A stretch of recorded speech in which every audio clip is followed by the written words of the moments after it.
Oke, kembali lagi bersama dengan saya Petrus Tabuwulun di Kopdar Kopi Daring Anak Petani dan kali ini kita akan bicara mengenai tentang budaya Batak dari perspektif perempuan dan sudah bergabung dengan kita Kak Reni Manurung, Ketua BKS PPPG GKPI.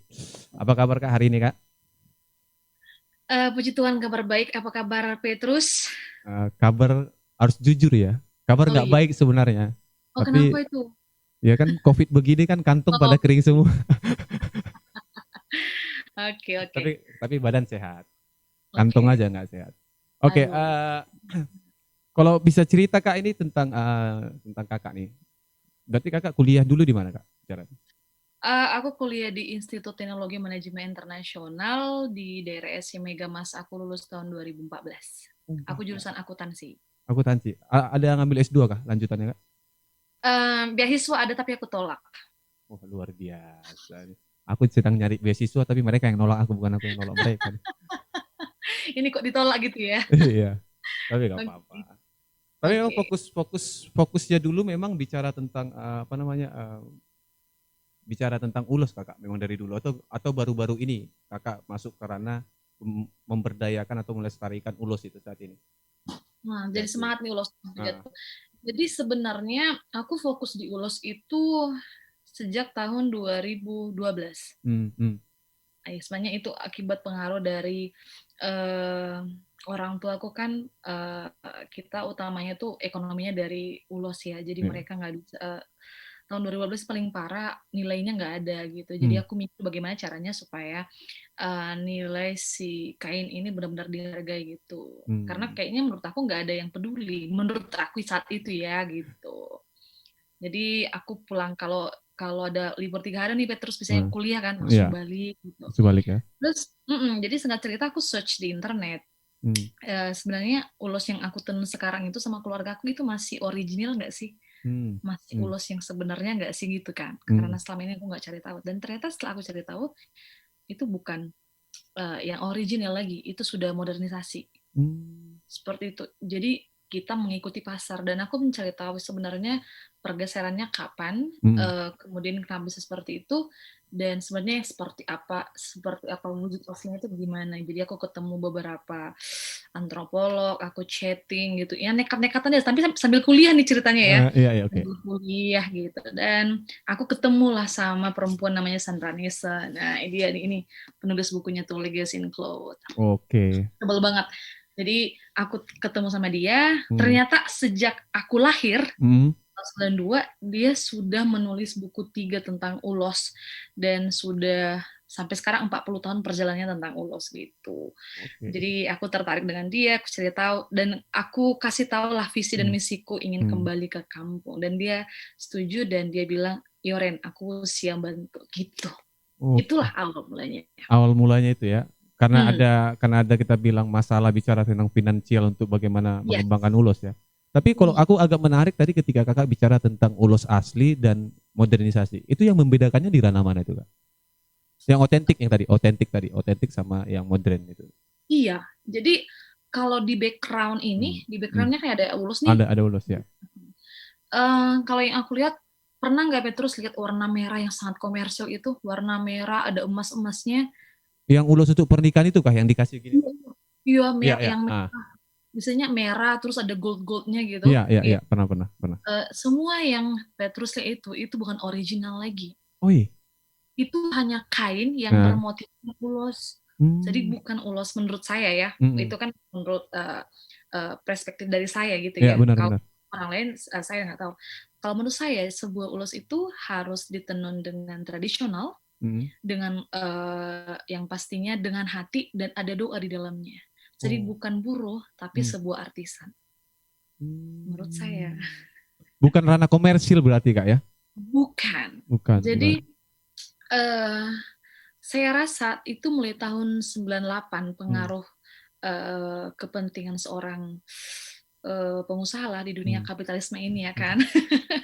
Jadi bergeserlah tradisional itu ke tekstil yang lebih besar. Iya, benar, benar. Ada Ah. ada printing, ada itu yang mengakibatkan jadinya terlengser dan orang-orang yang baru lahir seperti kita Mm-mm. pahamnya itu sebenarnya kainnya sebenarnya enggak gitu. Oke. Iya. Terus berarti saat ini kita bisa bilang kena tipu atau gimana sih Kak? Dibilang kena tipu bisa, bisa. Hmm. Itu bisa pengertian dibilang kena tipu iya, dan dibilang bodoh juga iya. Karena kita nggak berhasil menggali potensi dari kita masing-masing gitu. Mm-mm. Berarti Hmm. memang saat ini kalau kita melihat memang pergeseran sih. Tapi memang apa namanya, aku kalau melihat mengenai budaya ini dan apalagi alat pakaian kita bilang Kak ya, memang kan Ya, saat ini dibuat seperti komersil, padahal memang ada nilai-nilai yang tergantung yang ada di dalam, baik itu ulos kan. Kalau ulos kita lihat nih, ada ulos tulang katanya. Aku nih pura-pura tahu aja nih, padahal nggak tahu sebenarnya. Aku baca-baca di internet aja gara-gara kakak nih, aku baca mengenai ulos nih. Ada ulos tulang, terus ada ulos untuk untuk yang dikasih di sini kan ada apa namanya untuk pemberkatan laki-laki dan perempuan pas saat nikah kan ada beda lagi. Ada hmm, ulos kematian juga beda kan Kak, segala macam kan semua kan beda. Makanya aku nggak ngerti sih, tapi bicara mengenai tentang apa namanya, mengapa bisa dikasih ulos kan bicara tentang nilai ya. Ada berarti ada nilai di dalam ulos itu, mengapa bisa jadi bentuknya seperti itu kan. Itu yang mungkin kalau kakak tahu cerita sama aku gitu loh. Dan teman-teman nanti yang nonton ini gitu maksudku. iya. Hmm, Gimana Kak? benar. Jadi kalau eh, kalau menurut aku memang Hmm.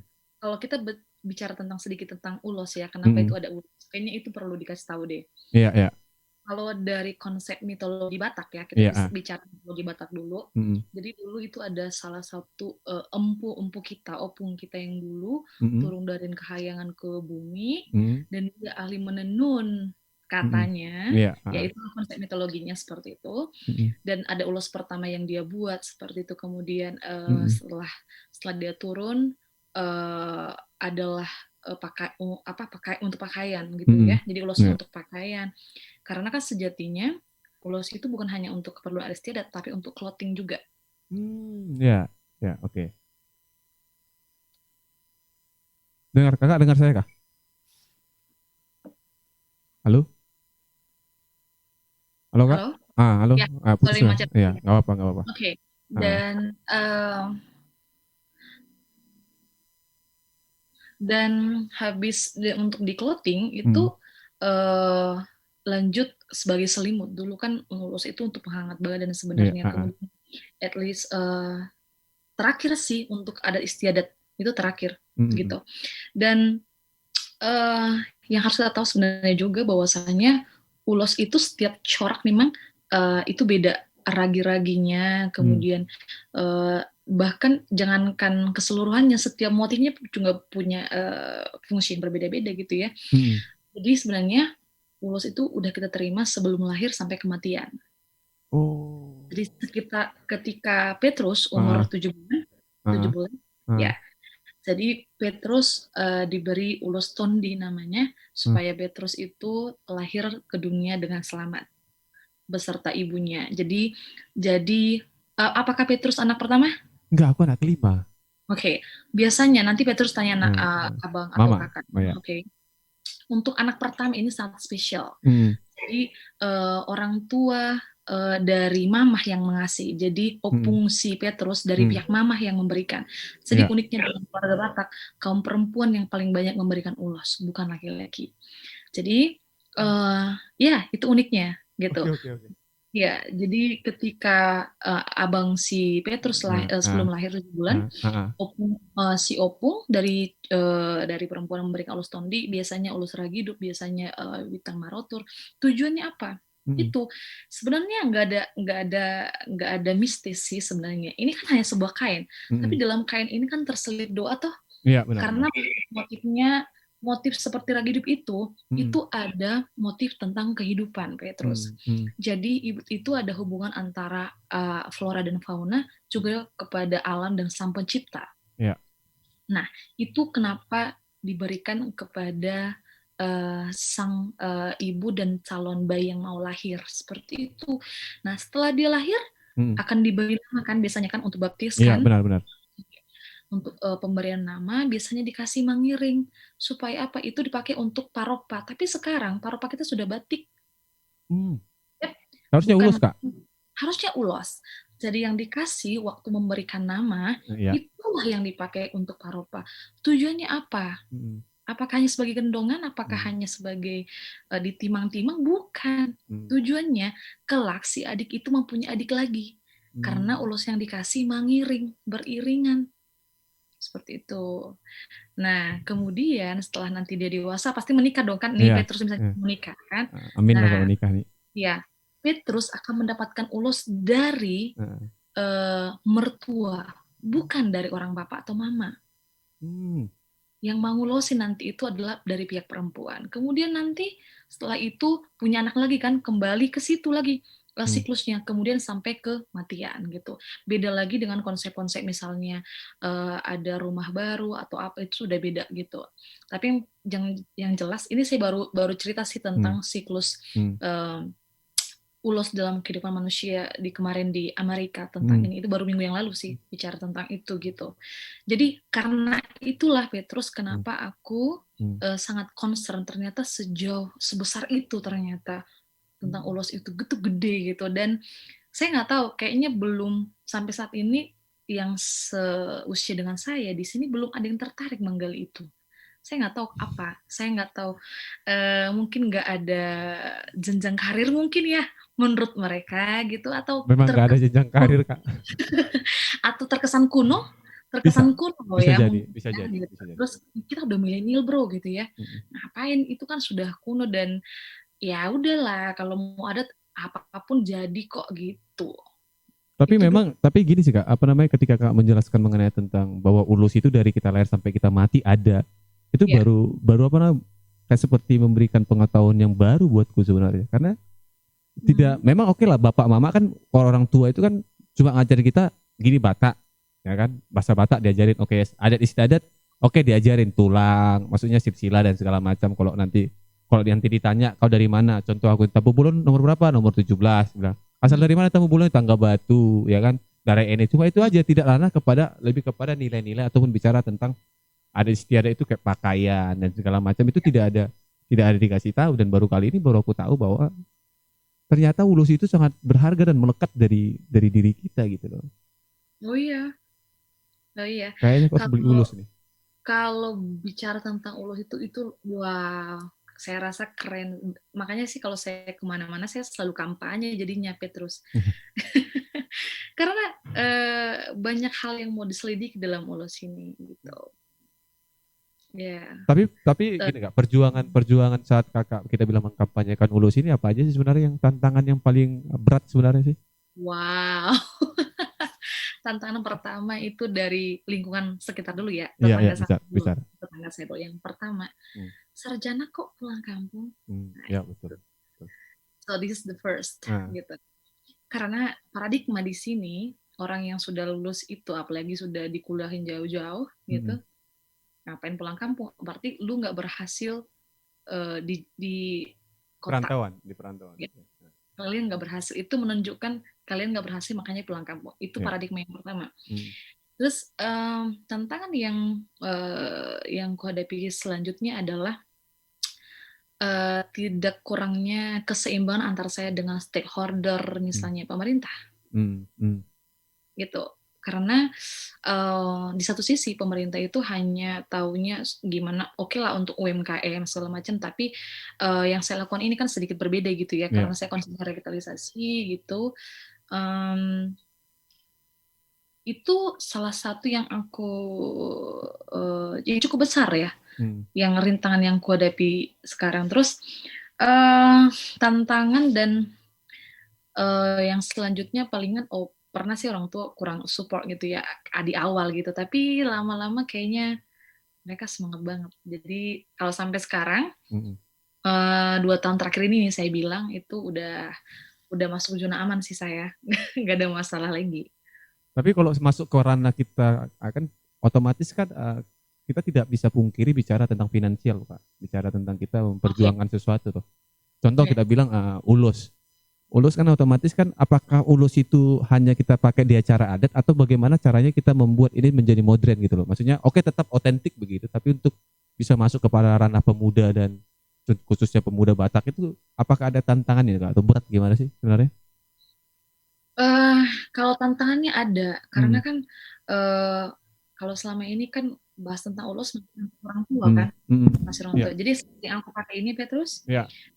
di sebelah ini kiri saya itu kain polos, sebelah kanan Hmm. saya bercorak motif dari ulos. Hmm. Jadi mereka bisa mengangkat beberapa kain ulos untuk Hmm. dipadupadankan sebuah baju gitu. Hmm.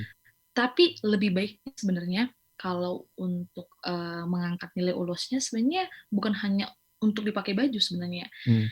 Dipakai untuk shawl aja atau scarf di leher Hmm. atau di tali-tali itu nggak masalah. Nggak masalah ya. Tidak menghilangkan nilai Kak ya. Itu tidak menghilangkan nilai. Kalau kita terlalu memikirkan nanti salah pakai, nanti aku di ini, jangan itu dulu. Hmm. Kalau sekarang sih menurut aku konsepnya ya, Hmm. menurut aku konsepnya apapun itu, dimanapun diletakkan, mau di bahu, mau diikat pinggang, mau di kepala, ikat-ikat atau di shawl, itu udah bukti salah satu melestarikan budaya. Menurut saya dulu itu satu gitu. Karena kalau kita fokus ke fashion, Hmm. saya mengkampanyekan ayolah untuk anak muda di cutting ke fashion. Fashion dengan revitalisasi itu bertolak belakang, Hmm. Petrus. Ya, Karena di satu sisi ini kan kayaknya sakral ya. menurut saya, tapi kalau itu di cutting itu nilai filosofisnya berbeda. Hmm. Oke, oke, Jadi oke. misalnya Hmm. ketika seseorang memberikan ulos kepada Petrus, Hmm. ada doa nih ya, Ya, misalnya ya. supaya Petrus cepat menikah, tapi Petrus mengcuttingnya menjadi sebuah baju. Jadi Oke. doa yang ada di dalam ulos itu filosofinya sudah bubar. Oh. Ya, jadi ada kain yang sudah martohonan bahasa Hmm. Bataknya, atau kain yang sudah diberikan kepada kita, dihadiahkan kepada kita. Kan banyak kan di lemari biasanya. Hmm. Iya, banyak, banyak. Untuk itu saya minta tolong jangan di-cutting. Oke, oke, Ya, oke. untuk itu. Tapi kalau ada dibeli di luar sana, itu kan belum berisi doa nih. Hmm. Hmm. Benar, benar. Jadi hal-hal itu yang selama ini menurut saya yang masih miscommunication gitu ya. Jadi mereka pikir sama semua nilainya karena ini itu untuk kematian gitu, ini Hmm. untuk ini bla bla bla bla gitu. Ntar dulu, kegunaannya ketika dikasih sama kita apa dulu? Nah Nah, gitu. oke. Sebenarnya ketika diberilah dia berisi doa gitu, Hmm. gitu Petrus. Ini luar biasa loh. Jadi aku nanti pengen. Aku juga sebenarnya sudah apa namanya sudah beralih karena kalau orang bilang sih batik sih aku saja. Tapi batiknya lebih kubuat karena yang anak muda ada yang kubuat jadi sweater begini. Aku minta Oke, jahitkan sendiri dan aku untuk pakai sendiri sih sebenarnya. Makanya lebih oke. kerana ke mana. Makanya aku nggak berani bicara tentang ulos karena aku pikir kan ulos itu nggak mungkin ku apa-apain kan begitu. Jadi anak muda membanyakkan apa memiliki ulos ya tapi di yang seperti kakak bilang di lemari karena kita tidak tahu kan kita mau Ya, apa ini ulos kan kalau ulos oke lah ulos lu ambilkan ulos itu kata mama tapi untuk bicara untuk entah ada yang pemberkatan lah entah ada yang meninggal lah entah ada yang acara pesta dan lain-lain cuma itu yang digunakan di ranah itu jadi ya, kalau kita selaku anak muda ini ya Batak sih yes tapi bicara tentang kan kita nggak mungkin pakai adat adat pakaian yang kita buat zaman dulu kan nggak mungkin yang kita pakai sekarang malu kita pakainya tapi kan bagaimana caranya untuk bisa nanti masuk ke ranah pemuda ini apalagi yang seperti kakak pakai kan itu bisa masuk ke ranah pemuda tapi tetap juga kan nilai pasarnya nilai jualnya kan juga pasti apa namanya ya pasti ada tantangannya tuh kak ya, itu. itu pasti. Ha-ha. Jadi kalau kalau aku lihat sekarang sih banyak banget pemuda-pemuda, apalagi desainer-desainer ya, udah Hmm. marak banget sekarang desain eh, jadi dress, baju, kemeja, bahkan topi, bahkan rangsel gitu. Hmm. Tidak ada masalah. Hmm. Yang penting kain yang dia beli itu bukanlah kain yang diberikan kepada seorang yang berisi doa gitu. Makanya kalau saya punya teman-teman desainer, saya pernah bicara sama misalnya Gia Panggabean, Hmm. Ivan Hmm. Gunawan. Hmm. Jangan sampai kain itu yang dia beli itu dari orang yang iya ini dari tulangku dari jangan gitu gitu. Kalau bisa yang bener-bener misalnya yang ready stock di mana gitu itu lebih baik gitu. Oke baik ini Hmm. luar biasa nih ulus ini tapi kalau aku tanya satu kak buat ulus ini gampang gak sih. Ah, bicara membuatnya gimana gampang, tergantung dulu ulos yang mana. Nah, gitu. Jadi Berarti banyak lagi kerumitan, ulus ini. iya, kerumitan ulos itu tergantung, misalnya gini, kalau dia coraknya nggak terlalu menantang gitu, ada dia, dan aku bilang, Hmm. Petrus, nggak Hmm. boleh aku sebutkan berapa hari. Jadi Hmm. misalnya saya dengan si B, Hmm. walaupun motif yang sama, saya bisa ngerjainnya itu misalnya 5 hari, Hmm. tapi dia bisa 2 minggu. Hmm. Ada apa? Karena apa? Satu, ketika Petrus memesan sebuah kain, Hmm. misalnya, dua kain deh, misalnya dua Ya. kain untuk kami berdua, saya dan B, Hmm. tapi Petrus misalnya saya untuk dan Mamah misalnya. Nah, Ya. ketika saya menenun untuk punya Petrus, itu aura Petrus itu akan pindah ke saya. Hmm. Jadi misalnya mama karena rajin banget, jadi si kakak yang menenun sampai saya lebih cepet nih, walaupun motifnya sama dengan Petrus, Hmm. misalnya gitu. Tapi aku kok lama banget ya misalnya gitu. Hmm. Jadi cerminan dari si pemilik itu langsung transfer ke kita biasanya gitu. Oke. Itu uniknya seorang penenun gitu. Jadi banyak sebenarnya cerita-cerita yang kita alami Hmm. untuk para klien-klien yang memesan misalnya untuk pernikahan gitu, untuk banyak banget ceritanya. Tanpa disadari, ya itu mulah mungkin kesakralannya gitu ya. Iya, Tapi seperti itu. banyak orang menganggapnya itu berhala ya kak ya. Saya rasa tidak. Hmm. Tapi saya nggak tahu kan saya gimana ya. Saya udah lahir tahun 92. Kalau mungkin saya posisinya lahir dulu mungkin lebih bisa Menjelaskan. menelusuri itu. Hmm. Iya, tapi saya bingung saya mau tanya sama siapa. Saya nggak ada komunikasi dengan yang dulu-dulu lagi gitu ya. Hmm. Tapi opung saya yang masih hidup pun kayaknya enggak deh, enggak berharap. Dan kalaupun ada customer saya yang misalnya Hmm. seorang dukun Hmm. yang punya kekuatan gitu ya, atau indera kesekian gitu ya, Hmm. dia pun hanya pakai ya layaknya seperti orang Najolo, Hmm. seperti itu, bukan menjadi berhala gitu. Ya Iya, karena saat ini aku juga aku kan tidak aku orang yang tidak sepakat dan melawan pemikiran begitu. ya benar. Karena menurutku bukan bicara tentang berhala dan tidak berhalanya. Soal itu kan Tuhan yang atur itu antara kita dan Tuhan. Itu kan bicara hati ya. Ya, Tapi benar. memang saat ini kan gini Kak. Pergejolakan kita juga bicara tentang ulos kan bicara tentang keyakinan ya ataupun kita bilang aliran tertentu kan. Kalau sampai saat ini loh apa kita bilang contoh ada satu aliran gereja yang kita bilang bahkan pakai ulos pun nggak boleh gitu loh. Padahal dia Batak. Dan itu juga tantangan toh itu.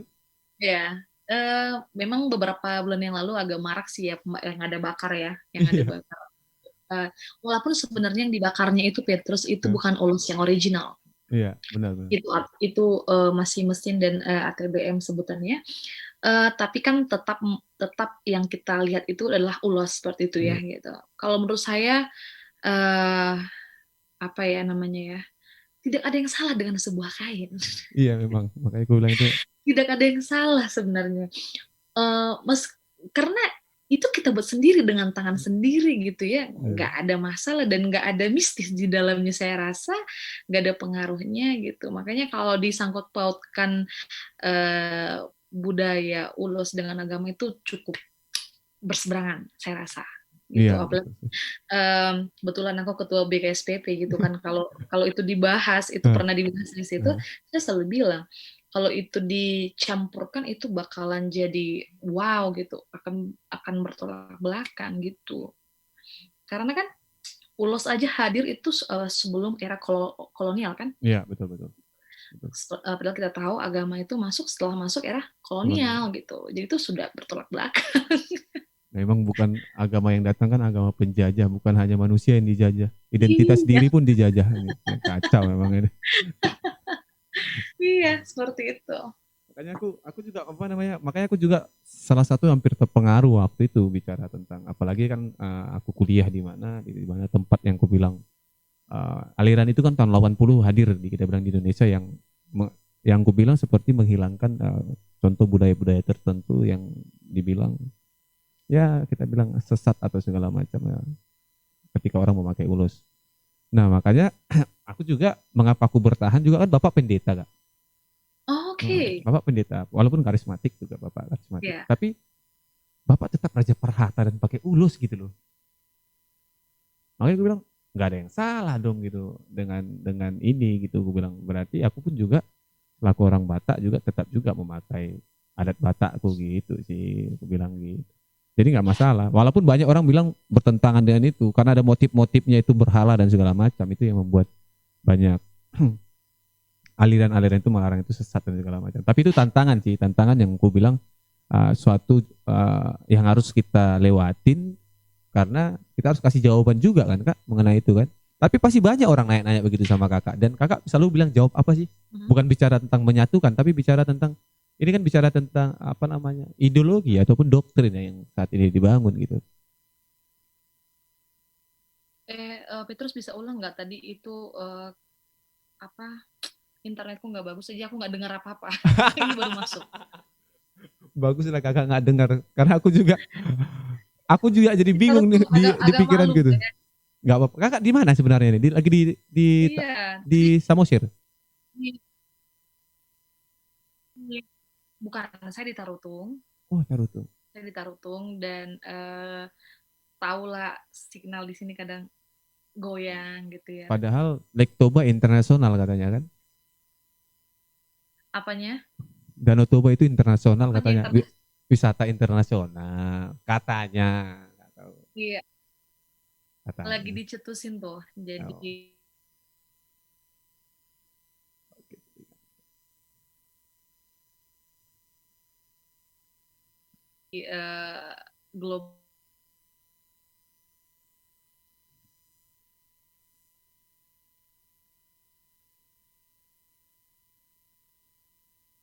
global Geopark. Hmm. Walaupun putus-putus juga suara Kak, tapi aku tahu isinya apa. Ini baru bagus nih Oh, jaringannya Petrus. Mohon maaf.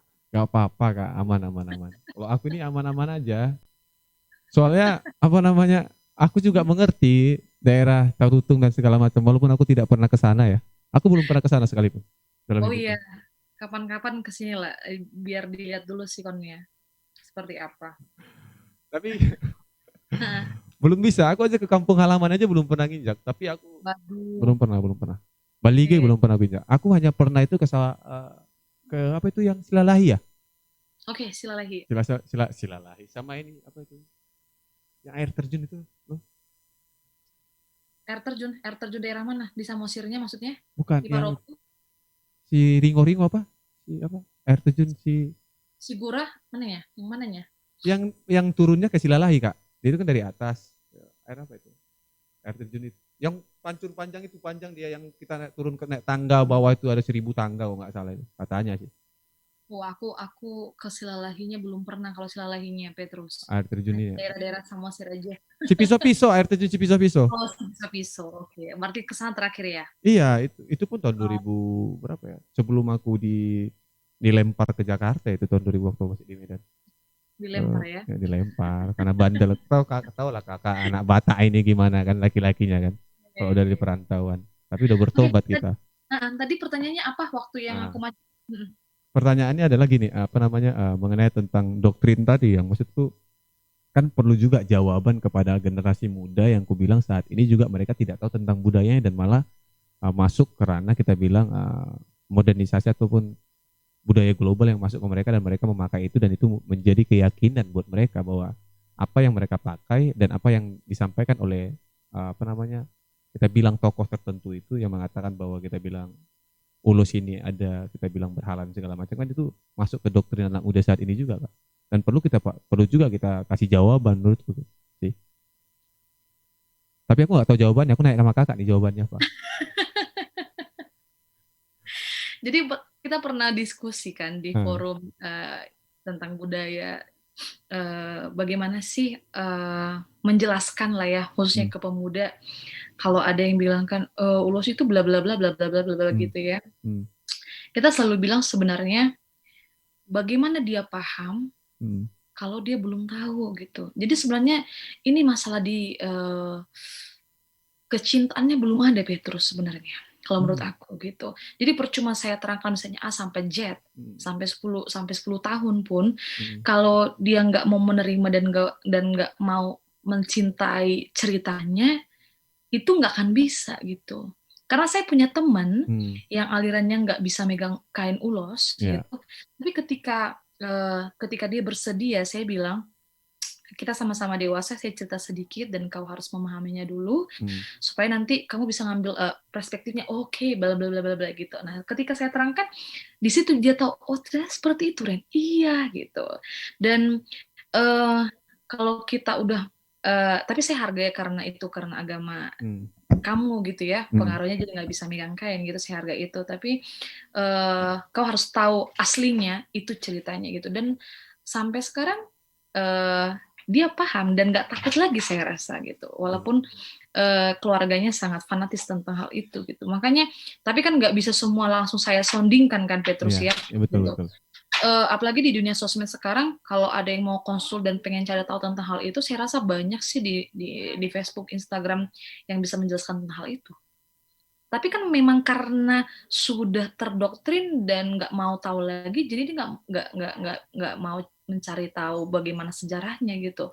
Kalau andaikan saya diberi kesempatan, misalnya ada sebuah wadah atau forum gitu ya untuk menyatukan sebuah pikiran tentang ulos ini kenapa jangan dibakar. Saya rasa itu bisa dibuat diskusi menarik gitu. Karena itu sebenarnya salah satu yang menghambat ulos itu menjadi susah masuk warisan UNESCO PBB. Kenapa? Karena kita belum menyelaraskan satu kontra nih, satu pro gitu ya. Bagaimana ceritanya itu bisa diajukan dengan baik gitu. Ada beberapa miss dan beberapa kriteria yang masih belum diterima oleh pihak UNESCO gitu. Salah satunya seperti ini, itu harus benar-benar disatukan dulu, sevisi dulu, semisi dulu gitu. Karena panjang ceritanya gitu. Itu kenapa kalau batik kan sudah nih. Batik sudah. Ya, karena apa? Karena mereka sehati, tidak ada kontra di dalam gitu. Karena memang batik itu di dalam unsur agama tidak ada kontra kan? Nggak ada kontra. Ya, but somehow untuk kita ada gitu. Walaupun batiknya batik naga loh. Iya, benar. Ya, gitu. Tapi kita lagi berjuang dengan beberapa stakeholder. Bagaimana lagi untuk membuat ulos ini bisa masuk di warisan UNESCO PBB. Jadi sebenarnya 17 Oktober tahun 2017 saya rasa kayaknya tahun segitu gitu itu didaftarkan di warisan tak benda ulosnya gitu. Sebenarnya udah beberapa tahap yang lolos, tinggal beberapa tahap lagi, mungkin sekitar 5 tahunan lagi hal itu konsisten. 5 tahun. Ya, karena hanya ulos lah di Indonesia yang punya cerita kain itu hanya ulos yang punya. Hanya orang Batak yang punya. Jadi gini, Indonesia punya banyak kain tradisi kan? Banyak banget. Tapi untuk keperluan adat istiadat seperti orang Batak mulai dari sebelum lahiran sampai kematian hanya orang Batak yang punya. Jadi didaftarkan ke UNESCO itu susah karena mereka butuh masih meneliti gitu ya. Semuanya perlu diteliti supaya bisa diakui gitu. Kecuali kita punya daerah yang sama ceritanya itu lebih gampang. Kalau dia main tunggal itu susah gitu. Memang Batak ini memang susah, Kak. Aduh, iya kira-kira seperti itu ya terus. Bukan hanya apa pakaiannya, orangnya juga susah gitu. Susah bersatunya. Karena orang Batak itu sebenarnya cerdas. Iya, cerdas. Iya. Kampung orang bagus, kampung sendiri enggak. Sama lah. Tapi nggak apa-apa lah, itu memang itu keunikan kan juga lambangnya cicak tuh di mana-mana hidup. Iya. Tapi kalau melihat juga memang perjuangan mengenai tentang kita bilang 5 tahun perjuangannya, itu kan pasti yang perjuangan berat lah dan pasti butuh tenaga dan butuh pendukung dari anak-anak muda. Tapi kalau sampai kita ke anak-anak muda nih Kak, hal apa yang bisa yang cocok untuk kita masuk ke anak muda mengenai tentang pakaian ya, seperti yang tadi kita bicarakan bahwa bisa dibuat jadi beragam jenis toh, bisa menjadi sweater, bisa menjadi sal begitu kan, bisa semuanya. Saat ini apakah sudah masuk ke anak pemuda seperti itu Kak? Kalau aku rasa sekitar 50% itu udah. 50%. Itu udah ya, yang aku lihat gitu. Terbukti kalau aku berkunjung ke beberapa daerah, Hmm. ada aksen-aksen di tasnya tuh yang ada asal tali itu aja dulu Hmm. aksen-aksen seperti itu. Terus ada yang mau buat ikat-ikat kepala sekarang kan Ada, lagi lagi tren. musim banget ya gitu ya. Lagi mungkin kayaknya Batak banget gitu ya, Hmm. gentle banget gitu. Walaupun mereka sebenarnya nggak paham sebelah kiri, sebelah kanan atau apa ya, tapi itu nggak masalah karena seiring waktu mereka bakalan paham hal itu gitu. Tapi selain untuk pakaian, saya mau ngasih tahu bukan hanya pakaian sebenarnya cara melestarikan ulos. Ah, bagaimana Kak? Salah satu syarat untuk di UNESCO itu yang pertama adalah semakin banyak anak muda yang meliput tentang ulos. Oh. Jadi misalnya nih, Petrus punya apa forum Hmm. atau teman-teman yang banyak lah gitu ya, misalnya anak-anak GMKI misalnya atau Hmm. apa gitu. Yuk kita buat yuk sebuah film tentang raja ini atau apa tentang Danau Toba atau somehow apapun itu tentang ikonnya Batak, tapi kita berpakaian ulos sedikit aja gitu. Itu semakin banyak video-video atau cerita-cerita tentang ada kain ulos di dalam itu sudah membantu kan Iya, gitu. Dan betul betul. eh, jumlah video dan jumlah film yang akan di post misalnya seberapa banyak akan di post di Indonesia itu kayaknya mereka punya syarat untuk hal itu. Berarti sebanyak itulah mereka tertarik dan sebanyak itulah mereka berniat melestarikan. Begitu. Hmm. Tapi kan sudah ada ini Kak, sudah ada pegelaran kain ulus nggak salah yang model-model ulus itu kan, nggak salah sudah ada ya, yang dibuat jadi kain itu. Kosman udah ada. Sudah ada belum sih? Kalau jadi kalau untuk pagelaran-pagelaran Heeh, heeh. yang saya tahu UNESCO itu nggak terlalu signifikan yang seperti itu. Mereka Hmm. mau sebanyak apapun pagelarannya atau pamerannya gitu, mereka lebih ke seberapa kuat masyarakat memakai ulos itu. Misalnya gitu. Lux Botanicals. Hmm. Danau Toba dengan Bali. Bali, kalau kita Hmm. berkunjung ke Bali, Ya. kita melihat di sana masyarakatnya pakai apa? Pakai Hmm. pakaian adat kan? Iya benar benar. Ya, bahkan ada bunga di sininya gitu ya, Hmm. punya sanggul yang sangat unik gitu. Mereka punya identitas ketika kita lihat gitu. Bandingkan Ya. dengan sekitaran Danau Toba. Coba kita lihat, andai ini berandai ya, Ya. saya pernah berandai ini. Aku berandai jika kita hanya sekitaran Danau Toba saja deh, atau ada satu kampung yang benar-benar itu memakai seperti dulu gitu, gak usah dulu banget, tapi minimal gitu ya. Hmm. Bukan ini yang kita pakai sudah gaya Eropa loh yang kita pakai ini. Iya betul betul. Benar Betul ya. betul. Gitu. Nah, itu coba ada, Hmm. kemudian aktivitas di masyarakatnya misalnya ada lesung, ada benar-benar tradisional, Hmm. itu bakalan seperti Bali dan itu bakalan unik. Sebenarnya konsep itu harus ada di Danau Toba supaya Danau Toba itu punya identitas gitu. Kalau menurut aku sampai sekarang itu belum gitu. Aku pernah bilang sama beberapa anak di Samosir ya. Ya. Kemarin 2 bulan yang lalu aku berkunjung ke sana. Hmm.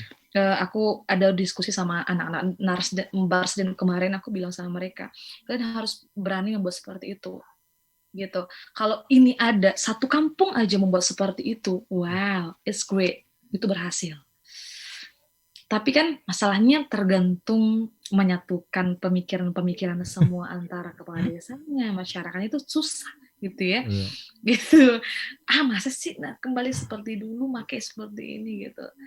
Tapi sebenarnya nggak masalah. Kenapa dulu bisa? Ya, Iya betul betul sih. bisa kan? Ya, Kenapa dulu bisa ya? dulu dulu kan bercocok tanam, berburu, Pakai ulos. semua aktivitasnya pakai itu tuh. Hmm. Bahkan saya rasa lebih ribet aktivitas dulu ketimbang sekarang. Iya benar. Ya, Hmm. tapi kenapa bisa dulu? Dulu juga ada forum, ada diskusi dulu.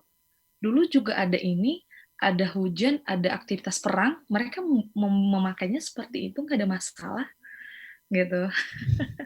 Jadi andaikan ini terjadi, saya rasa Eropa dan Toba UNESCO. akan disorot oleh seluruh dunia. Berarti memang lebih berarti uh, kita ketika kita bicara eksistensi ulos kita bilang ya untuk bisa diakui oleh dunia dan bisa kita masuk dan diketahui oleh internasional. Ya. Berarti lebih kepada nilai Kak, bukan bicara jumlah, bukan jumlah berarti No. ya. Yeah. Berarti nilai ya. Ya, kalau bicara tentang kuantitas, saya rasa bukan sebuah kesuksesan, Iya. ya, tapi kualitas ya, Kualitas. lebih ke kualitas gitu.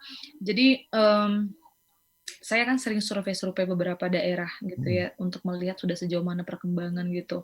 Bukan maksud eksploitasi, tapi lebih ya itu partisipasi saya Heeh. sebagai pemuda gitu ya. Karena saya kan jauh dari Samosir tuh, Heeh. sekitar 3 jam Petrus gitu. Mm. Tapi saya tetap berpikir bahwasannya ikon di Batak itu masih Danau Toba, apapun Mm. ceritanya gitu. Jadi sebelum saya mengembangkan Tarutung, saya harus memajukan Samosir juga, walaupun itu bukan kampung saya. Mm. Sebenarnya hal-hal seperti ini yang aku bilang sama pemuda-pemuda di seluruhnya, mau dimanapun berada untuk orang Batak gitu ya. Ayo dong pulang kampung sama-sama bangun gitu ya. Sebenarnya nggak masalah mau di kota mau di desa, bisa juga membangun desa nggak masalah. Tapi sayang banget rasanya ketika punya sebuah ide, gagasan yang luar biasa, tapi pergi ke luar kota atau ke luar negeri gitu. Jadi potensi-potensi di daerah gitu itu jadi tertinggal gitu. Ya kan? Setuju ya Petrus ya? Kakak Setuju. kakak juga nembaknya ke aku juga masalah itu perkataan itu. Oh, Jadi aku lagi mikir nih, aku lagi mikir, aku kayak oh ya Tuhan, aku bilang, aku di kampung orang ini berkarya begitu kampung sendiri tidak. iya. Tapi memang kan kita kan juga dididik seperti itu juga, Kak. Salahnya juga gitu tuh. Iya, karena saya juga dididik seperti itu. Dididik Harus seperti itu. merantau lebih Harus jauh tahu supaya berhasil gitu ya. rasa. Tapi kalau menurut saya setelah aku, kalau bahasa Bataknya dirimang-rimangi katanya gitu kan, Dirimang-rimangi, oke. Dirimang. dirimang-rimangi kayaknya enggak. Bahkan aku sudah berhasil mengubah paradigma Hmm. penenun di sini. Hmm. Jadi banyak penenun-penenun muda di sini yang malu menenun, malu keluar rumah. Hmm. Alasannya apa? Karena mereka nggak punya pendidikan, latar belakang pendidikan. Oke. Karena orang di sini kan yang bertenun itu memang sama sekali, maaf cakap misalnya Hmm. nggak lolos di SMP atau di SMA gitu. Hmm. Hmm. Nah, jadi kalau kalau mereka aku bicara sama mereka nggak usah malu, aku juga S1 kok bertenun kok nggak masalah gitu ya. Karena kita kan artisan gitu. Jadi Hmm. bukan menenun mengejar target 1 minggu harus siap, bukan. Kamu mending menenun sebuah kain yang benar-benar cantik, indah dari hatimu, kita pasarkan bersama, dan itulah nilainya gitu. Tapi lebih kepada kemandirian berarti Kak ya?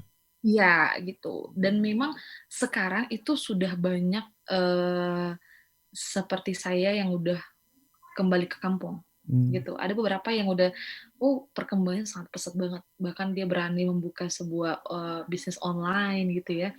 Jadi seluruh tenun-tenun hasil karya mamanya, keluarganya dia pasarkannya lihat lihat medsos. Itu keren banget gitu. Walaupun kan nggak mungkin dalam waktu yang cepat saya bilang harus seperti ini, nggak juga, itu butuh waktu yang lama karena setiap manusia kan beda-beda toh, eh, pemikirannya tentang hal-hal itu gitu. Tapi dari perkataan Kakak membuat kita bimbang sebenarnya Kak. Bimbang gimana? Karena apa? Bimbang apakah melanjutkan di perantauan atau pulang kampung. Kalau ingin pulang kampung dipastikan dulu sebenarnya apa yang mau dibangun di sana. Jadi bukan hanya budaya sebenarnya sih, dalam bidang politik, sosial, teknologi kan banyak sih aspek-aspek yang bisa membangun sebuah desa gitu ya. Dari kota pun, dari mana kita berada bisa kok membangun desa. Bisa, Banyak bisa. cara-caranya gitu. Bukan harus saya suruh harus stay di sini, nggak juga. Ya gitu. Tapi memang gini juga Kak, ada suatu kita bilang stigma yang dibangun juga Ya. ketika kita bilang ya, apa namanya? Contoh nih, aku pulang kampung begitu ataupun kita Mm-mm. bilang membantu kampung segala macam, kayak ada stigma yang aku bilang gini kayak apa ya? Kayak orang lain lihat itu kayak ngapain sih gitu loh. Maksudnya kok ngerjain-ngerjain begini sih gitu loh. Ya ini yang kurasakan sih, Ya, makanya aku nggak pulang benar, kampung. benar. Makanya aku kan di Kalteng terus membuat organisasi, membuat yayasan di sini juga. Bahkan kita buat slogan Desa Mandiri Pangan, Desa Mandiri Energi, Desa Mandiri Ekonomi gitu. Makanya gue bilang Mm-mm. malah kita lebih bebas di kampung orang karena apa? Karena mereka seperti memberikan menerima kita welcome gitu loh Kak. Ya, Daripada kita kampung sendiri yang kita terima adalah seperti kata Tuhan Yesus lah, nabi di kampung sendiri kan ditolak gitu loh.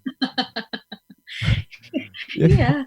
Tapi itu yang Itu membuat stigma itu yang maksudnya kayak kita bukan nggak berani sih, kayak mau nggak ya ada gitu. ketakutan ya mungkin Iya, ya. ya Jadi ketakutan sih, aku ya ketakutan sih. takut dan bimbang gitu ya, Iya, ragu gitu ya. ragu gitu. Heeh.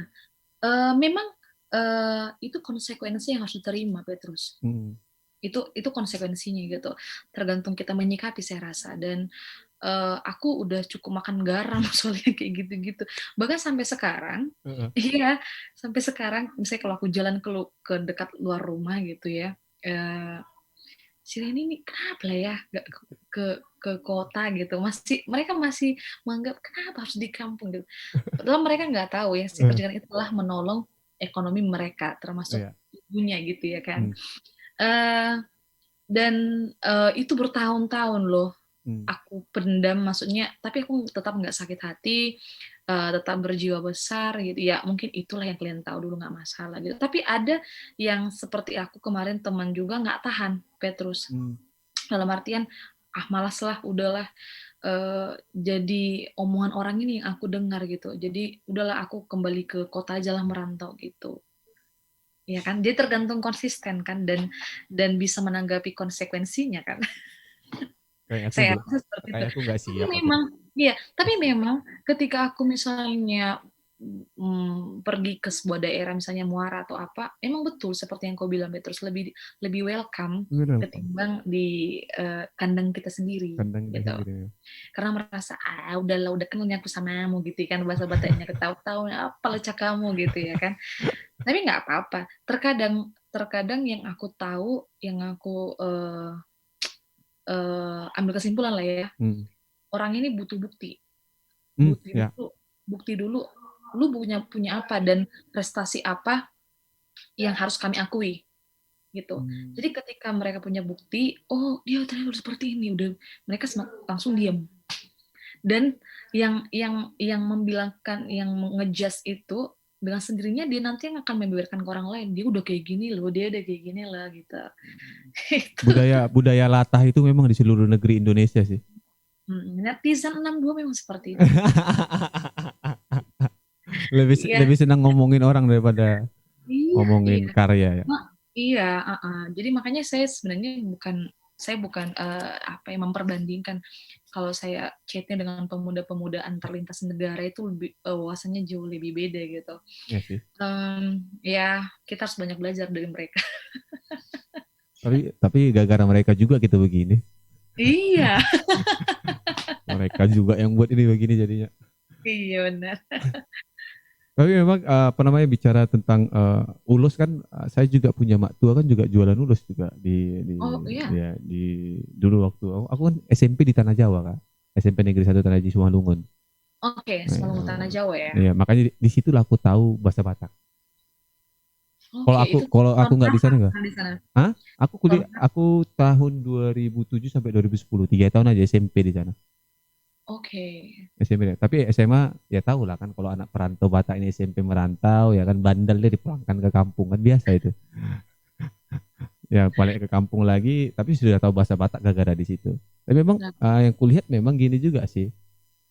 Sering dengan berjalannya waktu aku sampai memahami tentang budaya, dan karena aku juga kan fokus bicara tentang budaya juga kan, anak muda juga di sekitaran di sini. mhm. Yang kulihat adalah pergeseran nilai sih, maksudku, ketika ketika aku flashback sekitar 10 tahun yang lalu lah, atau 13 tahun yang lalu nggak salah itu, ketika melihat itu kayak ulus ulus itu hanya dibanderol dengan uang, dengan angka gitu, maksudku tidak kepada apa namanya, hal-hal yang terkandung di dalamnya gitu, sehingga itu yang Iya, membuat kita, maksudnya seperti ini sih, apa namanya, aku berpikir bahwa budaya dan sejarah itu adalah identitas diri gitu loh, diriku gitu loh kok. Jadi sehingga kalau ketika aku tidak mengerti dan memahami, maka akan ada pertanyaan, who am I kan gitu, siapakah aku ini gitu. Makanya aku iya, bilang, tapi ranahnya lebih kepada, aku karena nggak setuju itu ke sini ya, bentuk kapitalisme itu loh, bentuk kapitalisme yang dibuat sehingga barang ini ya jadi barang biasa gitu, seharusnya barang ini berharga gitu, tapi jadi iya. biasa. Dan itu yang ku bilang, pasti tantangan sama kakak kan, pasti ada bicara tentang idealisme kita, tapi kan kita bicara pasar juga tuh. Nah, Gimana kakak menganggap memposisikan diri di posisi seperti ini gitu, bicara hmm. idealisme ya, Tapi bicara pasar juga harus tuh. Ya, benar. Em, jadi aku udah pernah membuat satu gagasan terkait itu, Hmm. terus Hmm. gimana solusinya gitu ya. Jadi sebenarnya kenapa tiba-tiba ada pergeseran nilai dulu ya, Iya, kita iya, bahas pergeseran ini. dulu. Itu yang pertama aku udah bilang, Hmm. itu akibat dulu sebenarnya ulas itu udah mahal. Katanya, yang saya tahu ya, yang Hmm. saya tahu katanya dulu memang udah mahal. Saya nggak tahu mahalnya berapa, tapi katanya kan dulu walaupun 5.000 kan nilainya udah mahal banget ya. Hmm. Kan Ya. beda tuh nilai uang dari dulu nah sekarang gitu ya. Dan kalau katanya punya 3 kain di rumah, itu udah mahal banget gitu. Nah, sebenarnya aku bilang tadi karena eh, tiba-tiba entah dari mana orang Batak berpikir, gimana caranya bercepat dapat duit, dan Hmm. mereka membeli lebih murah, muncullah konsep-konsep kapital itu, yaitu pengusaha mesin gitu ya. Hmm. Tapi pertanyaannya adalah, andaikan pemerintah daerah, stakeholder Hmm. menyepakati jangan ada yang namanya unsur mesin di sini, itu nggak akan terjadi. Itu yang pertama. Menurut Hmm. saya gitu. Ya, Sebenarnya itu bisa keluar. Kenapa? Dalam sebuah daerah udah ada kan Dewan Kerajinan Sosialnya, kan? ada Dewan Kerajinan Ada Sosial ada. Dekranasdanya. Mereka punya hak untuk mengeluarkan statement seperti itu. Hmm. Bagaimana caranya mendorong perekonomian? Kita bahas tentang ekonomi dulu deh, Hmm. baru Ya. ke sejarah gitu. Kalau kita berhasil atau memberikan kesempatan untuk kompetitor lain, itu kan kompetitor toh, Ya. ya gitu. Dan kalau hanya untuk keuntungan semata, dan kalau memang pemerintahnya nggak paham, ya ini yang terjadi sampai sekarang Ya. gitu. Terus yang kedua, kita juga harus tahu bukan hanya mesin yang menjadi sekarang kompetitor, tapi dari Hmm. daerah lain. Hmm. Daerah, saya sebut ya, di daerah Pulau Jawa, saya Hmm. nggak akan sebut nama daerahnya apa, tapi di daerah Pulau Jawa mereka menenun kain ulos sekarang sangat besar sekali dengan harga yang lebih murah, Hmm. dan diiming-iming mereka punya bahan sutra, Hmm. kemudian punya kualitas A, B, C, dan C, dan segala macamnya titik bengeknya Hmm. itu, mereka tawarkan itu ke pedagang-pedagang di Pasar Senen Jakarta. Kita tahu bahwa pusat terbesar kan Senen itu tuh ya, di Hmm. Ya. Jakarta, dan mereka sentralnya gitu. Jadi ketika saya berani bilang, mereka bilang kan, iya ini kok dari Tarutung, ini ya namanya juga penjual kan, Iya. bilangnya seperti itu. Nah, ketika itu nyampe di Jakarta, Hmm. nah, ketika saya menjual punya saya, ada kok Kak Ren, aku temu kemarin di Pasar Senen, Hmm. lebih murah, mirip lagi, katanya dari Tarutung. Nah ini tantangan kan, satu Iya. kan, Iya, benar. masa gitu. Nah, oh iya, saya cari tahu, ternyata saya ketemu jawabannya. Hmm. Saya cari tahu orangnya di mana, produksinya, saya ketemu di daerah, saya bilangnya Jawa Barat aja, saya nggak sebut nama daerahnya. Saya langsung chatting, saya bilang, kita setiap daerah punya kain khas tradisi masing-masing. Hmm. Ada apa? Kenapa nggak mengembangin daerahnya sendiri? Maaf Mbak, kalau kita asal-asalan membuat kain, bukan asal-asalan, tapi ini lucu. Itu sama kayak kalau saya buat dodol Garut, walau saya tinggal di Tarutung. Iya, Lucu benar. kan? Saya Lucu, bilang lucu. gitu. Nah, itu lucu tapi itu menyakitkan. Mbak coba berpikir gitu. Saya kemarin lama lo ngobrol sama ownernya, karena yang saya pikirkan langsung aja ke ownernya gitu. Saya nggak ngambil pusing lagi gitu. Jadi kita minta izin sama siapa ya Mbak, katanya. Ini bukan persoalan izin dan tidak. Seperti itu. Tapi bayangkan kalau Tarutung, Sumatera Utara memproduksi batik terbesar. Apa tanggapan kalian? Gitu. Kalau kita mementingkan hanya tentang bisnis di sini, kita salah. Nggak bisa, saya bilang gitu. Jadi saya harap kalau kalian mau menjual, masih tetap menjual, coba komunikasi dulu deh dengan pemerintah setempat. Itu gimana sih? Kan lucu Mbak, ketika kita ada pameran besar, ikon ulos kok ada di daerah Jawa. Sementara semua udah tahu itu Sumatera Utara gitu. Iya. Jadi Mbak, saya nggak bilang Mbak jadi komputer, kita bukan takut, fair-fair aja dalam berusahain, nggak masalah. Itu tentang tekstil saya bilang. Tapi coba deh berpikir sampai sejauh itu gitu. Dan yang saya alami itu Petrus, bukan cuma saya ya, pedagang-pedagang di sini lucunya mereka membeli ke mereka. Nah, itulah yang mengakibatkan pergeseran nilainya. Nah, Karena pedagang di sini itu tidak punya pandangan tentang sejarah, penghargaan kepada penenun. Yang mereka pikirkan hanya keuntungan, kan? Ya, Bisnis. bisnis. Yang penting mereka jual inilah yang tarutungnya, ini yang dari Jawanya, ini yang dari ininya. Kalian pilihlah. Coba andai kata ada satu forum di sini, ditemukan semua penjual, ayolah sama-sama kita. Jangan menjual yang mesin, ayo.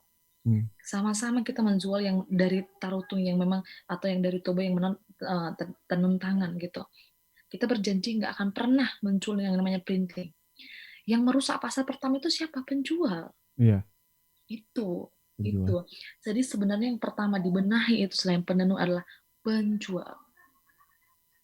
Karena yang merusak eh, apa perspektif pembeli itu penjual. Penjual kalau dibilang kecap ini nomor satu, paling kualitas nomor satu loh gitu. Kalau kita pendengar mah apa? Oh iya ya, kan kita nggak ngerti-ngerti gitu ya. Nah itu. Apalagi murah kan? Apalagi murah. Padahal kita udah tahu sebenarnya yang punya nilai tinggi itulah sebenarnya yang paling bagus. Itu semua tahu gitu. Tapi kan netizen 62 itu lebih tahu udahlah yang penting udah itu motif yang penting ada aja gitu. Jadi saya nggak segan-segan ketika ada sebuah adat saya bilang, oh ini aku beli kok, saya bilang itu mesin nggak usah bangga. Biasanya kan cukup kritis, saya cukup kritis Petrus dalam hal-hal seperti ini gitu ya. Ya, Bahkan kalau ada yang chatting sama saya, Kak beli dong kain kami dari Jawa memproduksi, saya langsung marah besar dan saya posting itu besar-besar. Saya nggak takut. Saya nggak ada yang saya takutin karena itu jadi kayak eksploitasi ya namanya ya. Bahkan aduh itu gimana itu udah susah-susah dibuat si opung kita, lu yang nikmatin, aduh payah. Tapi Gitu. ranahnya kan seharusnya kita punya lahan masing-masing lah. Yes. Maksudnya gitu, punya lahan masing-masing. Iya. Bayangkan kayak kemarin aja misalnya Tortor kan pernah diadopsi, bukan diadopsi, diklaim oleh tetangga sebelah. Iya. Itu udah marah kan? Marah-marah. Nah, ketika mereka memproduksi kain kita, gue marah dong gitu ya. Marah, tapi masalahnya itu gitu.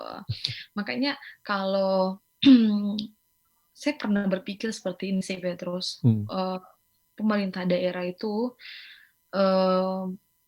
dalam hal kita bicara budaya ya, dan dia harus paham sebenarnya jangan dong hanya tentang ya udahlah, yang penting masyarakatku aman, bisnisnya lancar, jangan kayak gitu lagi sekarang aku rasa. Kalau kayak gini-gini konsep berpikir, habis loh budaya kita.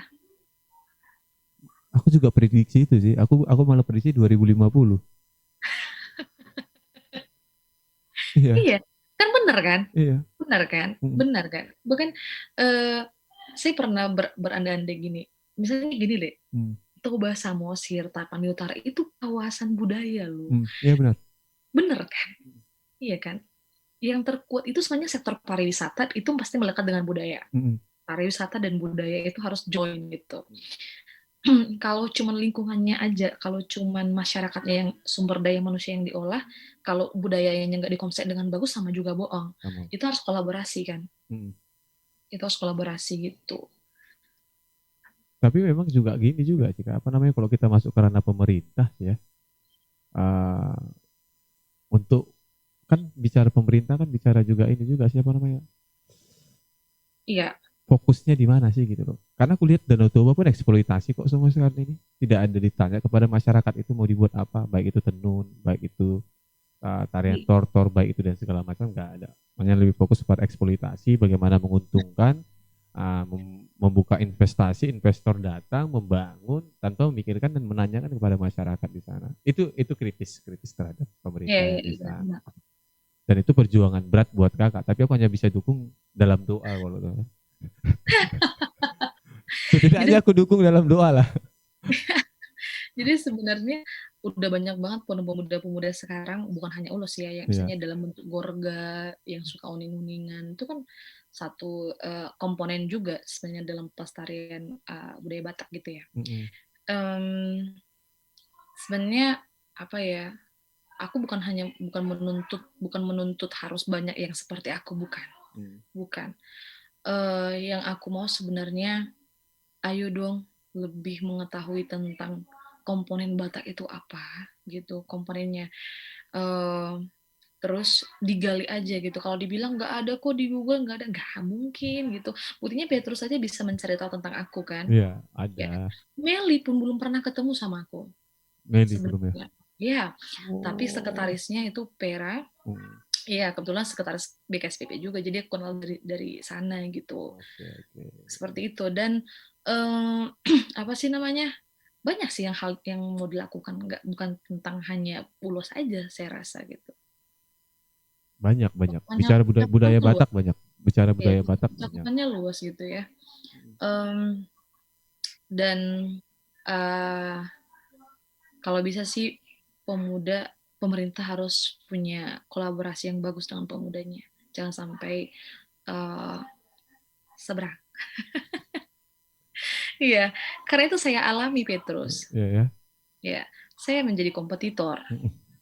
Itu saya nggak mau sebut, em, tapi saya nggak mau diam. Saya tetap bergerak. Hmm. Tuhan sertailah Kak, langkah Kakak ini. Amin. Iya, karena saya nggak ada yang saya takutin, karena yang saya lakukan itu bukan eksploitasi, yang saya lakukan itu bukan penjajahan, yang saya lakukan kan untuk budaya saya sendiri, untuk budaya kita semua, gitu ya. Iya, benar-benar. Dan Jangan. yang saya korbankan banyak gitu, tapi Hmm. saya bukan bicara ini loh yang aku korbankan, bukan gitu, karena aku ingin membuat untuk cucu-cucu kita ke depan harus tahu, jangan sampai mereka nggak tahu lagi tentang ulus nanti, mereka nggak tahu apa-apa lagi gitu, atau misalnya mereka nggak nanti tiba-tiba nggak kenal hutan lagi apa karena semua udah musnah gitu karena semuanya sawit misalnya, atau kan bisa jadi gitu ya. Kalau kita nggak bisa menjaga dan melawan ya seperti itu. Salah satunya yang utama untuk aku bagiku ya Kak, apa namanya? Aku Nah, juga apalagi aku Fakultas Lingkungan ambil S2 ini. ya, Bagiku memang penyangga utama itu adalah budaya dan adat istiadat sih. Penyangga ya, paling utama, garda terdepan ya. Kalau garda terdepan ini kalah ya kita habis. ya, benar. Jadi makanya aku bilang budaya Batak, khususnya Batak, apalagi kayak kemarin ada ibu-ibu menangis sampai Nah, nah, itu itu juga aku itu sedih sih. Walaupun aku nggak pernah ke sana, tapi kayak darahku ini mendidih kayak gitu loh, kayak dia sakit ya. sakit. Ini kalau Betul. tapi heran juga sih, masa babi bisa mempersatukan kita turun ke jalan semua itu nggak bisa mempersatukan ya? Nah, itu Tapi ya udahlah, karena aku juga nggak di situ kan. Nanti dibilang ngomong aja supaya terus ini. Tapi aku hanya pulang itu kampung. tanda tanya besar bagiku sih. Ya, pulang kampung loh. Jadi aku ngajak ya. Pulang kampung makanya kampung halamanku di apa dia di Rantau Prapat. Tapi aku pengen juga ke Bali G. Pengen menginjak kuburan sih, kuburan Tampu Bolon sih, Tampu Bolon. Pengen ke Oke. sana, pengen cek sebenarnya. Aku pengen explore. Padahal aku saat ini juga belajar tentang budaya di sini bicara Kaharingan kak. Kalau di Batak kan Parmalim ya. Aku ada tulisan mengenai Parmalim. Uh, Oke. dan di sini di Kalimantan Tengah kan ada namanya Kaharingan, hampir sama sih. Beti-beti lah Hmm. mereka bicara budaya yang sama. Sama sih, sama Dayak sama Batak ada kemiripan Nah, namanya budaya. jadi karena Petrus Bas Parmalim, saya juga sering berbicara dengan teman-teman Parmalim. Mm-mm. Mereka kan kalau beribadah itu pakai ulos kan, Ulus semua ya, benar. sangat khusyuk sekali gitu ya. Eh, jadi saya pernah bicara sama beberapa antropolog Mm. gitu. Apakah kami yang Protestan atau gereja-gereja lain dulu seperti itu enggak? Mm. Katanya iya. Iya ya. Iya. Jadi Reni, saya punya foto. Mm. Dia kan karena tahu lah antropolog ya sering Mm. cepret-cepret gitu ya. Saya penasaran, ini betul atau enggak gitu. Mm. Iya, betul. Saya nggak tahu itu kemarin di save di mana, tapi kayaknya di laptop saya Mm. itu betul mereka pakai ulos beribadah dengan Wow, beberapa fotonya dengan beberapa misionaris. Jadi saya berpikir, wow, merinding aku. iya, bayangkan. Terus dibilang mereka pakai mangiring Reni. Dan kalau saya nggak salah itu di daerah Selindung katanya tahun 1800 berapa gitu ya kan. Aduh, saya bilang gitu, andai kan dulu lebih cepat diciptakan kamera, Mm. mungkin kita bisa lihat seperti apa opung-opung dulu. Kan permasalahannya kamera ya dulu Iya, ya. kamera, Ya, kamera. gitu. Permasalahannya kamera. Iya, gitu. Dan itu kenapa saya bersyukur sama beberapa antropolog ini, karena hanya mereka yang sanggup mendokumentasikan kan dan menulis tentang sejarah-sejarah gitu. Dan uniknya Petrus, Mm. saya sudah menenun beberapa ulos yang punya sangkut paut dengan beberapa misionaris gitu. Jadi ketika dia hadir di Selindung ini, mungkin pernah dengar mungkin No Man's Land gitu namanya. Ya, pernah lah, no Ya. mention pernah. Saya karena saya bukan fanatis sih, cuman saya pengen cari tahu ada nggak sih peran dia waktu datang ke Tanah Batak ini tentang ulos? Ternyata dia menulis sebuah buku tentang ulos. Wow, Aku itu ini luar baru biasa. tahu. Aku ini baru tahu nih. Baru tahu, oke, Baru baru tahu. tahu. Biar yang lain tahu nanti ya, Nah, dengar tahu nanti kopi ya. dari ini. Nah. Oke. Jadi aku bilang, punya bukunya nggak? Saya mau baca. Dia kasih saya bukunya. Reni dulu, mungkin kalau saya kenal dulu Numensen, saya mungkin bakalan banyak tulis katanya gitu. Terus tapi saya ada arsipnya di Belanda, dan dia membuat sebuah buku namanya Rangsani Tonun. Rangsa itu seperti uraian bagaimana membuat tenun, itu namanya rangsa. Dan dia memfilmkan arsipnya si Numensen, Opung Numensen itu tentang katanya dulu kenapa dibuatnya sebuah buku, dia bertanya ke penenun di sini, dan dia bagaimana mentranslatekannya. Katanya ada dulu di sini Datu ini paham bicara Nomensen dengan dia, jadi dia translate. Ada fotonya bukunya tuh masih dalam lak-lak nihau. Lak-lak tahu kan, untuk kulit kayu. Oh, kulit tahu. Lak-lak Kan nihau aku dulu tahu. kan pakai lak-lak kan, lak-lak namanya ya. Dan diarsipkan, katanya itu masih ada di Belanda. Ya kita harus akui memang banyak banget peninggalan kita yang masih tersimpan di Museum Belanda, itu jelas ya, karena penjajahan gitu ya. Dan itulah hebatnya Sandra bisa sampai membuatkan film itu. Katanya 2010 film itu udah booming. Mungkin aku masih kuliah saya rasa di situ. Film apa, Kak? Namanya Rangsani Tonun. Rangsani Tonun itu gitu ya. Ya mungkin Petrus masih SMA, jadi nggak begitu, nggak tahu yang kayak gitu. Jadi Ada di internet ya tuh Rangsani Tonun? Saya rasa di Facebook nanti bisa cari di halaman atau di postingan namanya Rangsani Tonun gitu ya. Dan disitulah diuraikan Nomensen mulai dari memintal, menginikan benang sampai jadi, dan ada pantun ternyata membuat ulos. Sampai sejauh itu. Nah, bahkan saya menenun sebuah kain ulos itu tentang perjalanannya istri Nomensen yang sakit.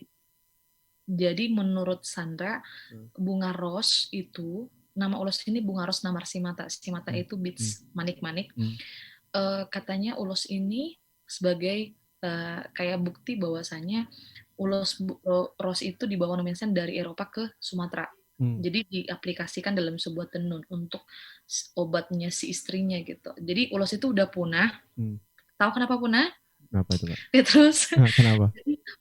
dulu penenunnya itu saya nggak tahu agama apa, tapi karena dia menganut agama yang nggak bisa menenun lagi, dia ya habislah masanya, punah sama sekali. Jadi dia kasih aku foto.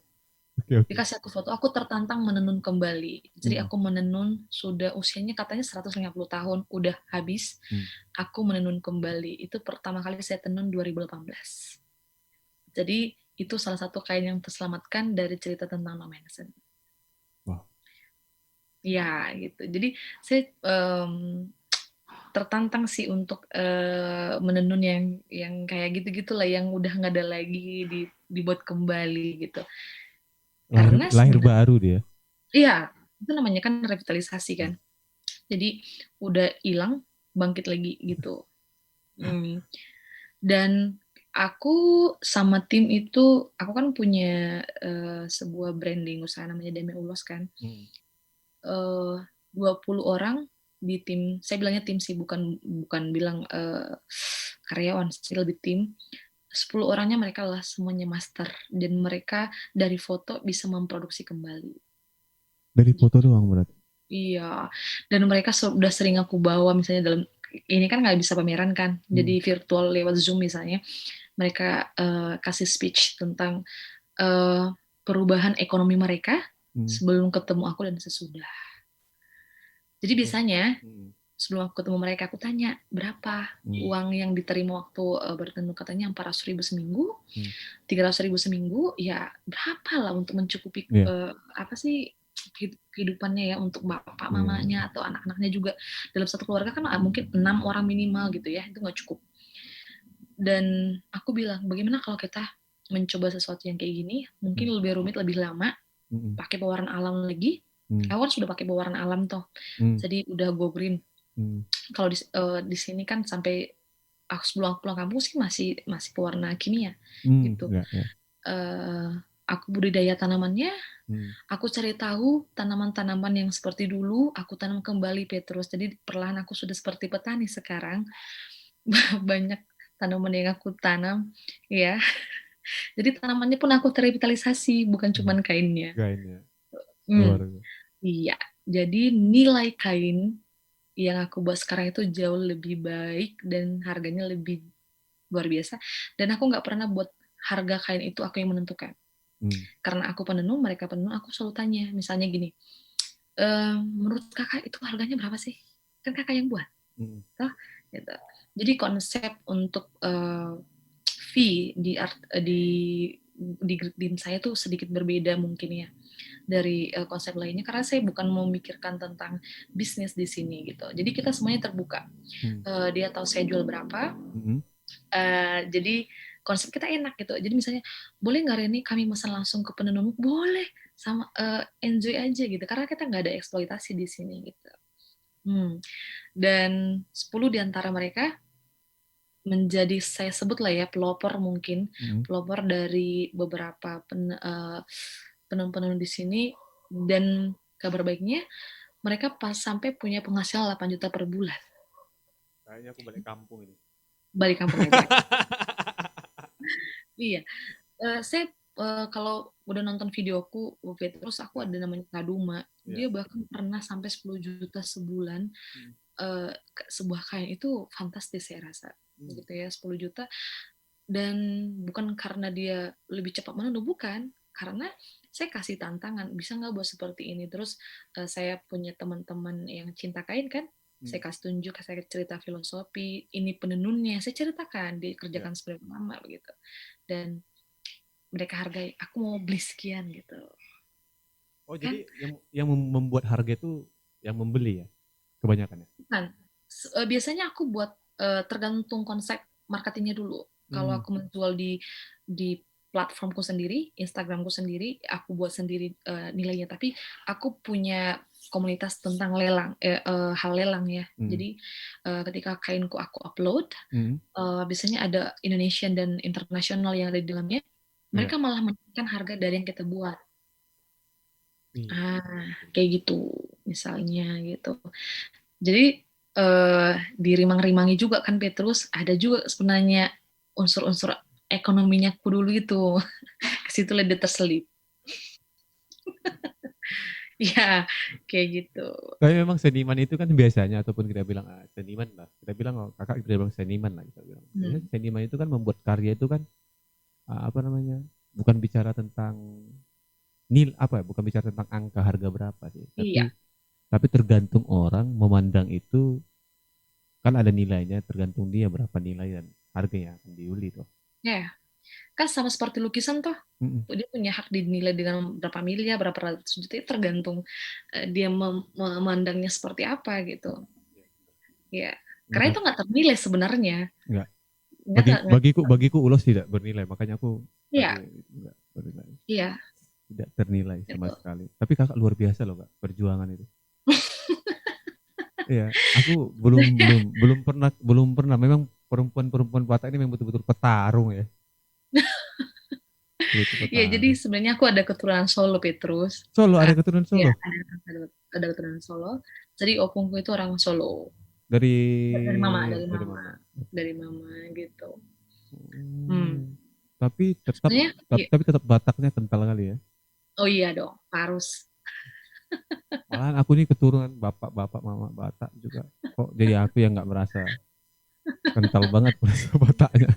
Jadi kami kan empat bersaudara. Ah, Sebenarnya kami berempat sudah mencoba seperti yang aku buat, tapi nggak ada yang berhasil. Akulah yang hmm, keempat yang membuat ini.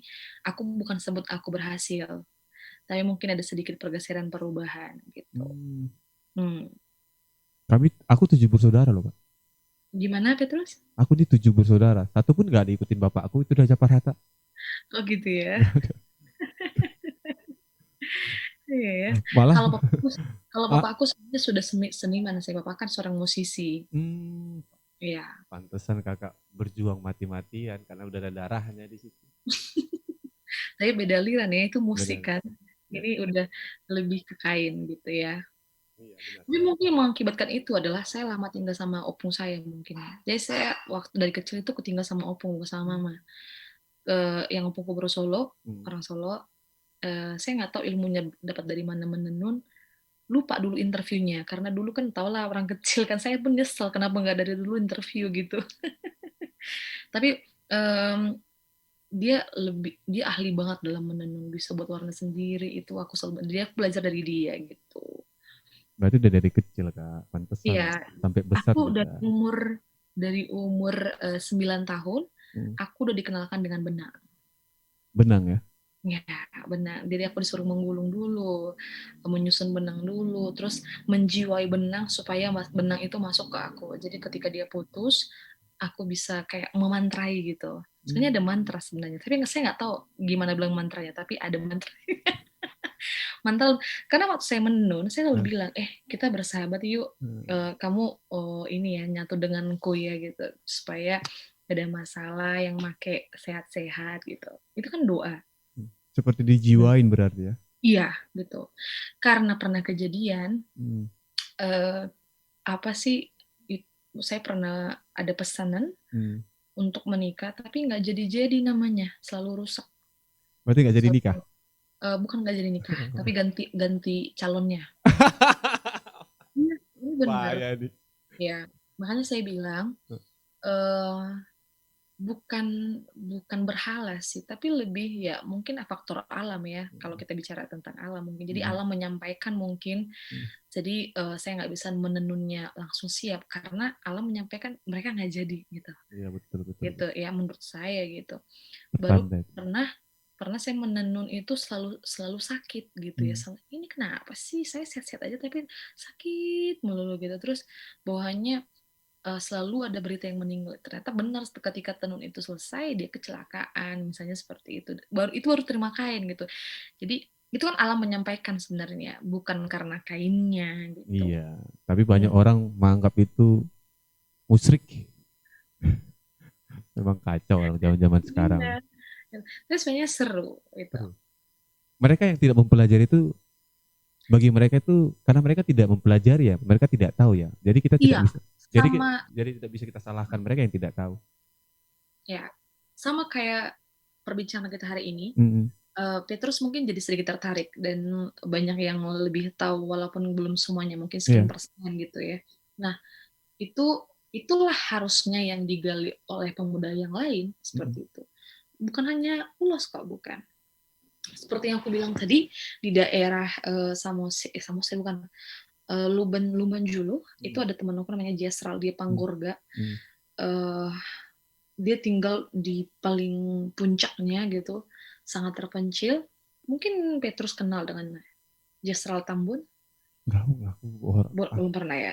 Bisa, memang sih kalau connect connect di sana internet cukup susah karena agak terpencil, tapi itu keren banget. Mm. Dan orang tuanya sudah meninggal Mm. kedua-duanya, tapi dia konsisten untuk membuat gorga yang originalnya seperti apa gitu. Gorga itu apa sih?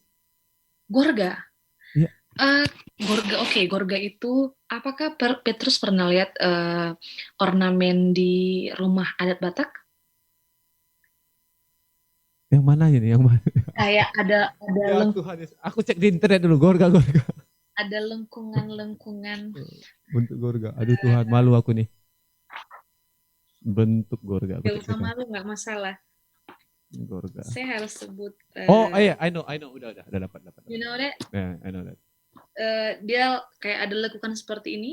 Iya, benar. Jadi Petrus juga harus tahu, dan kawan-kawan yang mau mendengarkan ini Hmm. nanti harus tahu, Hmm. Gorga itu berasal dari lekukan eh, ornamen sebuah tumbuhan gundu paku, tumbuhan paku. Hmm. Melengkung kan seperti ini? Iya, melengkung. Ya, itulah yang diambil Batak untuk ornamen ulos, ornamen rumah Gorganya. Hmm. Baru aku ngeh nih. Ya Tuhan Yesus. Aku memang Batak KW. Tapi memang aku suka. Oke. Malah gini loh. Aku memang heran sih ya, apa namanya kalau ditanya orang tuh Aha. bicara tentang kebataanku kayak, malah aku Ya, itu mempelajari apa namanya, malah lebih lebih kalau dibilang lebih suka mempelajari suku lain daripada suku sendiri. Kenapa ya? Tapi memang salah juga aku nih ternyata. Tapi aku lupa. aku sambil ngecek. Sebenarnya apa ya dibilangnya? Banyak sih juga teman-temanku yang lebih tertarik menggali budaya lain. Iya. Mungkin mereka merasa monoton mungkin Bataknya atau Belum menemukan orang yang tepat kali. bisa jadi. Terus mereka berpikir misalnya kayak NTT itu lebih berkarisma, ya kita kan bicara tentang karisma di sini gitu. Em, tapi itulah dia susah untuk menjelaskan Aku juga gitu. nggak bisa menjelaskan menjawab itu sebenarnya. Soalnya aku saat ini sedang mempelajari suku Dayak. Oke, Jadi makanya aku bilang, jadi ada kemiripan Gorga Dayak dengan Batak kan? kalau Gorga sih bukan kemirip, bukan Hampir. kemiripan sih sebenarnya. Tapi lebih kepada nih. Kalau di Batak itu kan kita punya itu Kak, itu tanduk kerbau itu loh, Bukan. Maksudnya bukan bukan tanduk-tanduknya. Gorga itu yang di yang rumah di adat depan. Batak. Iya, Ada iya, depan-depannya. Tapi itu iya. kan mereka dibentuknya nggak seperti kita sih. Tapi Iya, ada begitu, ada Gorganya. iya, benar. Ada. Iya. Dan Petrus juga harus tahu Mm-mm. bahwasanya pengaruh India sangat lekat dengan ulos. India. Ya, saya kan udah pergi ke India kemarin Hmm? bulan bulan 2 sebelum udah ada COVID sih, udah ada COVID. Cuman aku berdoa semoga aku pergi baru langsung COVID yang betul setelah aku pulang Bulan barulah tiga kan? Bulan 3 COVID di Indonesia. bulan 3 COVID kan tesnya udah Hmm. ada dan untunglah belum belum semarak itu gitu. Jadi ada beberapa motif ulos kita itu Hmm. yang persis bahkan sama dengan yang ada di koleksi India. Oh. Jadi setelah aku coba cari tahu dengan antropolog, Hmm.